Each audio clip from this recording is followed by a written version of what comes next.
Good evening. This is Dr. Priyadarshini, Assistant Professor, Department of English, KCS Kasinada College. Today we are going to see the analysis of the poem Anthem for the Doomed Youth, which is written by Wilfred Owen. Wilfred Owen himself participated in the First World War as a soldier, and he saw the realities of war. This particular poem criticizes the romanticism of war, and it talks about the futility of war and the waste of young lives in the name of war.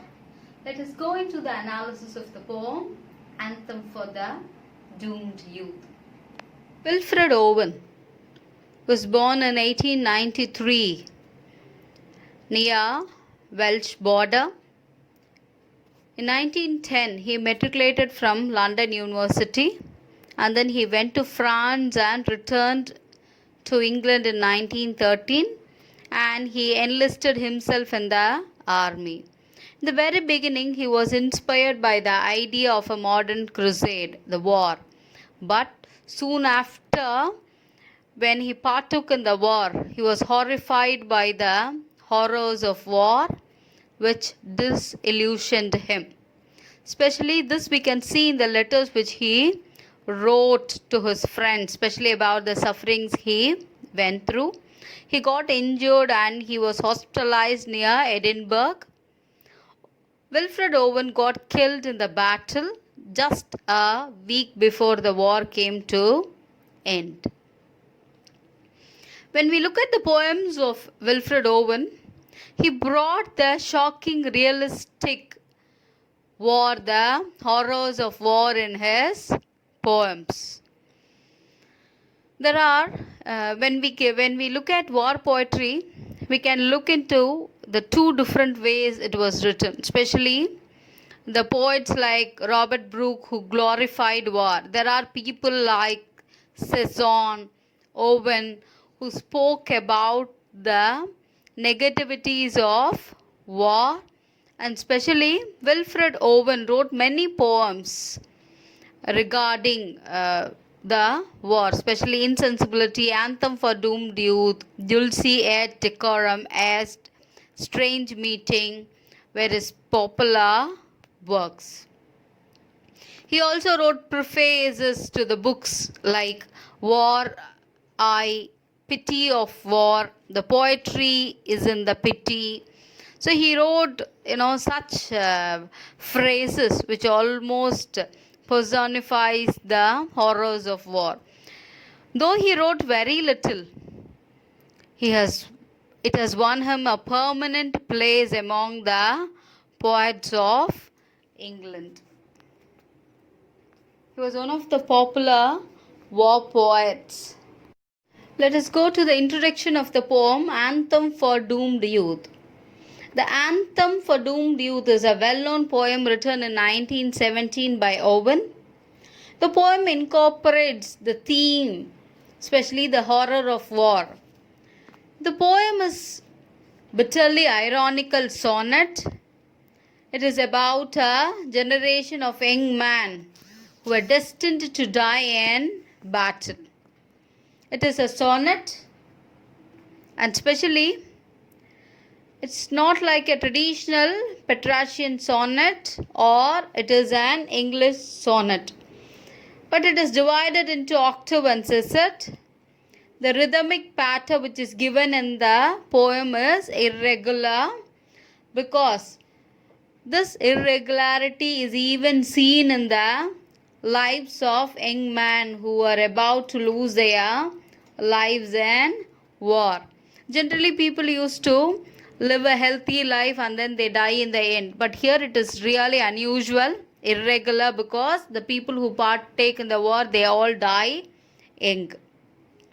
The second half of the poem we can see, the whole stanza is dedicated to the ritual especially suffered by those families who are deeply affected by the First World War. Especially the poem is lamenting for young soldiers whose precious life is lost in the name of war. This poem also talks about Owen's rejection of his religion, and the themes which is dealt in the poem are nationalism, war, and the lives which were lost in war. He says that it is totally their youthful lives are wasted in the name of war. So these are the main themes that is dealt in the poem Anthem for the Doomed Youth. Especially the anthem refers to nationalization, something which refers to pride. But here the anthem is given in a negative manner, where the anthem is sung for the people who died in war. Let's go into the poem Anthem for Doomed Youth. In the first stanza, which is octave, what passing bells for those who die as cattle. This bells refers to the bells that is rung when someone dies, especially when they are praying for the dying person in the church, the bell will be rung. So he says that what bells for these who die as cattle. They are not treated as animals like a cattle. They lie in groups, die in groups. So what passing bells for those who die as cattle? Only the monstrous anger of the guns and struggling rifles rapid rattle. So he says, here they are not hearing the sounds of bell. They are only hearing the monstrous anger of guns. Only the sound of guns they could hear. And also, only the stuttering rifles rapid rattle. Only the rattling sound of rifles they are hearing. Can patter out their history orisons. Orisons here are nothing but prayers generally, which is uttered for the people who are dead. So here he says that can patter out their history orisons. That is, the very sound of their echoes are only the sounds of guns and the sounds of rifles which they can hear. No mockeries for them from prayers nor bells. So here he says that they fail to do justice for the people who are dying. It is just a mockery, he says, because they are fallen and they are dead. For them, from prayers nor bells. That is, they are not praying for them. The reality of the war is mocked here. They are not given any honor and nor the prayers for them. Only just they are dead like a cattle. Nor any voice of mourning save the choirs. The shrill, demented choirs of wailing shall. So nobody is crying for them. The shrill, the demented choirs of wailing shells. So nothing like that is heard for these people. And Buggles calling for them from sad shires, which means he refers to the military honors that is paid for the dead in their home districts. Only there is no candles for them, nobody is crying in the church for them, and no prayers, no church bell is rang for them. Only the honor.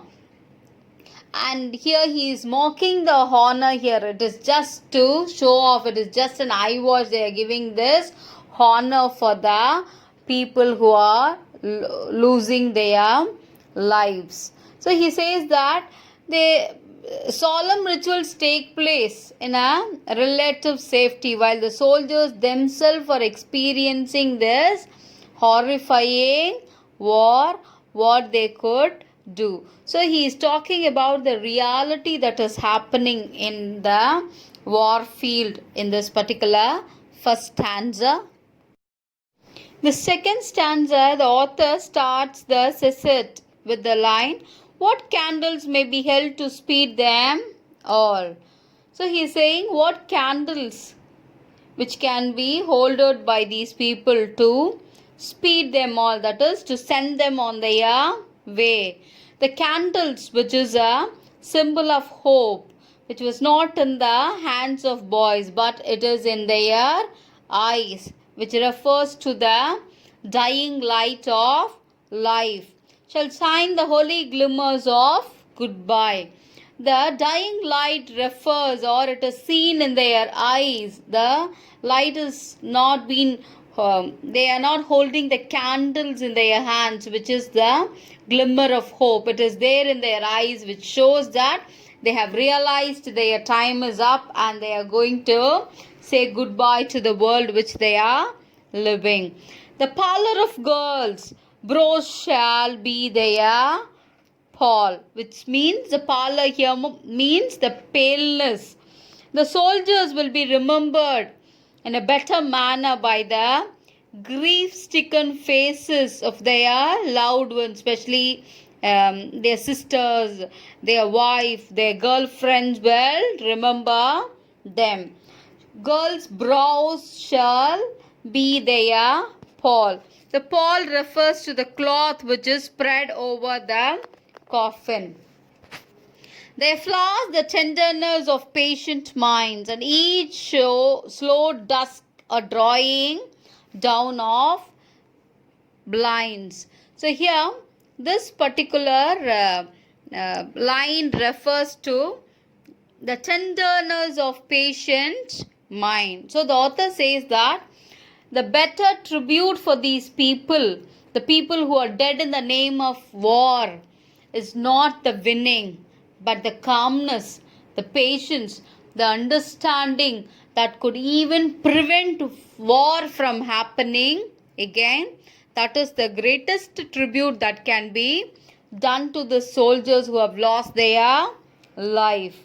And he ends the line, he ends the poem by saying, drawing down of blinds.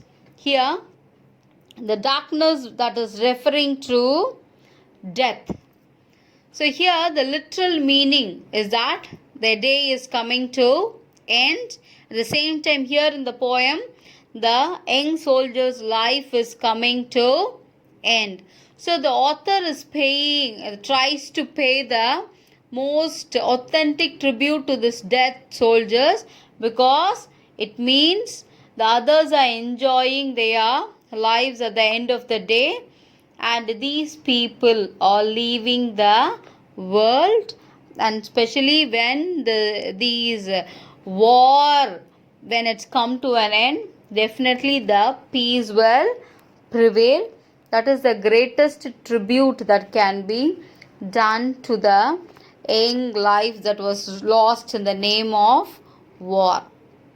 So to conclude, we can say that the poem is lamenting the loss of young life in the name of war. He also describes the horrors that take place in war, and he analyzes the issues, especially with the official pomp, the ceremony which was held in the name of the person who died in war. The poem makes a very clear statement that the war is hellish, and how it is so futile, and how it takes up the lives of young men, especially the soldiers. So we can say, to sum up, we can say that Wilfred Owen, who was shocked by the savagery of war, expressed his disgust for its pity, cruelty, and horror of war in this particular poem, Anthem for the Doomed Youth.